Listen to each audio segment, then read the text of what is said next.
텔레그램 마약방에 들어가 보면 마약류의 그런 가격표, 시가표에 대해서 다 메뉴판 만들죠.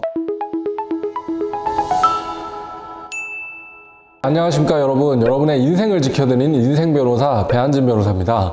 요즘 재벌 3세들 대마 흡연해서 줄줄이 구속되고 있다는 뉴스 보셨는지 모르겠지만, 대한민국이 더 이상 이제 마약 청정국이 아니고, 그렇다면 우리 한국에 이렇게 유통되고 있는 마약류들 어디서 오는 걸까요? 해외에서 전부 다 수입되고 있는 것들이라고 보시면 되거든요. 제가 인천에서 직접 마약 밀수 수사를 하면서 여러 사람들을 구속하고 기소하기까지 했는데, 그런 것들을 수사 재판을 하면서 어떤 것들이 또 법적으로 쟁점이 되고 처벌할 수위가 어느 정도인지 체계적으로 한번 설명해 드리려고 준비해 봤습니다.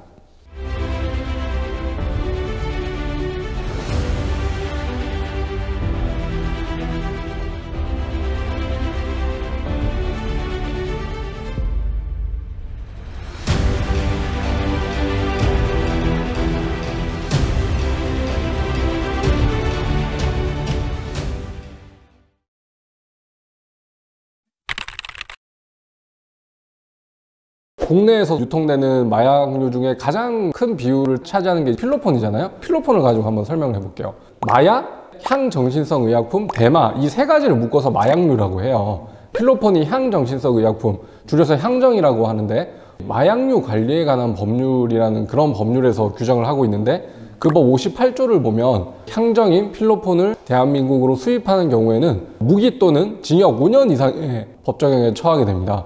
사실 살인죄가 여러분 사형, 무기 또는 징역 5년 이상의 법정형이거든요. 살인죄랑 어떻게 보면 유기징역형이 똑같은 거니까 굉장히 중요한 범죄입니다, 여러분. 다음에 향정인 필로폰의 중량, 얼마나 많이 수입했냐에 따라 가지고 법정형이 바뀌거든요. 특정 범죄, 가중처벌 등에 관한 법률 위반, 특가 향정 11조에 따르면 500만 원 이상의 필로폰인 경우에는 무기징역 또는 7년 이상의 징역에 처하게 되고요. 그 가액이 또 5천만 원을 넘어가게 되면 무기징역 또는 10년 이상의 징역에 처하게 되는 겁니다. 수사에서 기소를 하게 되면 판사님이 장량 감경이라고 해서 임의적으로 2분의 1까지는 법정형을 감경할 수가 있는데, 10년을 감경해도 5년인 거니까 5년의 실형을 살아야 되는 굉장히 중요한 범죄가 되는 것이죠. 변호사님, 검찰 시절 때 초기랑 비교해서 형량의 징역이 많이 높아진 건가요? 원래부터 이렇게 높았었나요? 원래 법정형은 높았는데, 미국이나 다른 나라에서 마약 밀수하다가 검거되면 사실 거의 종신형 분위기인데, 우리 한국에서는 10년 미만의 징역도 많이 선고되고 있어가지고 해외에 비해서 대한민국의 법정형이 상당히 낮습니다. 그 선고되는 형이. 자, 그러면 여기서 여러분 궁금하실 게, 필로폰의 가격, 시가 어떻게 산정할까요? 마약의 가격이 있을까요? 있습니다, 여러분. 대검찰청에서 한 달마다 사건을 전국적으로 분석해서 마약류의 거래 가격을 수집을 해요. 그래서 마약류 월간 동향이라는 그런 자료집을 편찬하는, 물론 비공개입니다. 대법원에서도 증거 능력을 인정받은 자료거든요. 그래서 사실 이 기준 가지고 시가가 산정된다고 보면 되고, 100g 이상이면 도매가로 분류를 하는데, 필로폰 밀수 같은 경우에는 킬로그램 단위가 많이 나오기 때문에 100g 이상에 해당돼서 도매로 분류가 되고, 그 도매가를 곱하게 하는 거죠. 특히 비트코인을 전송해서 텔레그램으로 마약류 구매하는 경우가 많으니까, 텔레그램 마약방에 들어가 보면 마약류의 그런 가격표, 시가표에 대해서 다 메뉴판 만들죠. 그걸 이제 검찰에서도 표로 정리하고 있는 거죠.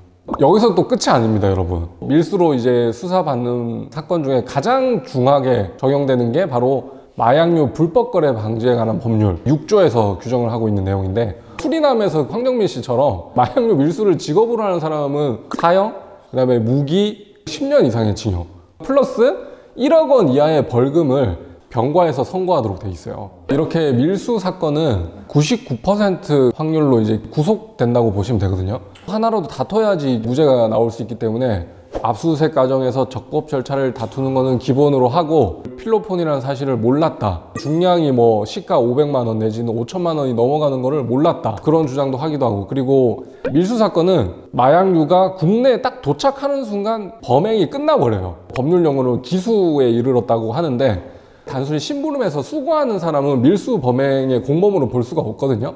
그래서 그런 경우에 해당하지는 않는지 여러 가지 검토해야 될 게 너무나 많습니다. 밀수 사건에 혹시 연루되셨다면 법정이 워낙 중하고 또 어려운 법리 주장이 많기 때문에 마약 전문 변호사랑 꼭 상의가 필요한 부분이라고 생각합니다. 구형이 5년에서 선착순이 너무 레인지가 넓잖아요. 그 구형이 달라지는 포인트나 양형 참작 사유가 어떤 게 있을까요?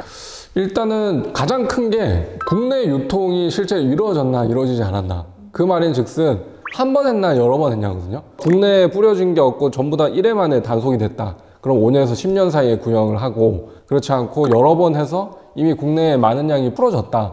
그러면 10년 이상의 징역을 구형을 하죠. 그리고 두 번째는 어떤 마약류인지 따져봐야 되겠죠. 향정신성 의약품 중에서도 가나 다, 라목이 있는데, 가목이 제일 중독성이 강한 거라면 라목이 제일 약하죠. 예를 들어서 나목 같은 필로폰 경우에는 중독성이 엄청 강하지만 뭐 라목의 프로포폴 같은 경우에는 좀 경한 마약류니까 그런 것도 고려를 해야 될 것이고요. 해외에서 마약을 공급해준 사람을 잡아본 적이 있으세요? 밀수사범 같은 경우에는 수령책이 검거가 되고 발송한 사람들에 대해서도 당연히 수사를 합니다. 이 마약 밀수 사건은 국제적으로 관계망이 잘 설정이 돼 있어요. 동남아시아에 오는 마약류는 태국 마약청의 도움을 받고, 미국에서 오는 거는 미국 DEA의 도움을 받아가지고, 예를 들어서 태국 마약청 같은 경우에는 택배 회사에서 발송하는 CCTV를 바로 따가지고 그 사람 얼굴을 확보를 하고, DEA에서는 배송인의 인적 사항을 확인해서 발송인이 어디에 사는 사람인지까지 다 확인을 하거든요. 뭐 이런 과정으로 흘러갑니다. 그만해. 아, 많이 물어보네. 그리고 마약류 밀수 사건으로 재판을 받게 되면 몰수 추징이라는 게 있는데, 그 마약류에 제공됐던 마약류, 범행 도구 이런 거를 몰수하게 돼 있고, 몰수할 수 없다라면 추징을 선고하게 돼 있거든요. 국내에서 수령을 하다가 체포가 되면 마약류가 당연히 압수가 되죠. 그럼 이제 추징할 수가 없는데, 다만 그 전에 이미 밀수한 범행이 특정이 되면 그 마약류 필로폰의 시가를 계산을 해서 그 금액만큼 추징을 당해야 됩니다. 지금까지 이제 마약류 밀수를 하게 되면 어떤 법률에 따라서 처벌되는지 그 체계에 대해서 말씀을 드렸는데요. 밀수 범행은 국가의 국민에 상당한 피해를 입힌다는 점에서 정말로 중대한 범죄죠. 그럼에도 밀수 사건에 연루가 됐다라면 다 밀수가 끝난 직후에 수거했을 뿐인 경우 등 여러 가지 억울한 또 사연이 있을 수 있고, 자기가 한 만큼 처벌받아야 되잖아요. 그런 점에서 오늘 영상이 참고가 되셨으면 좋겠고, 도움이 되셨다면 좋아요와 구독 부탁드립니다. 안녕.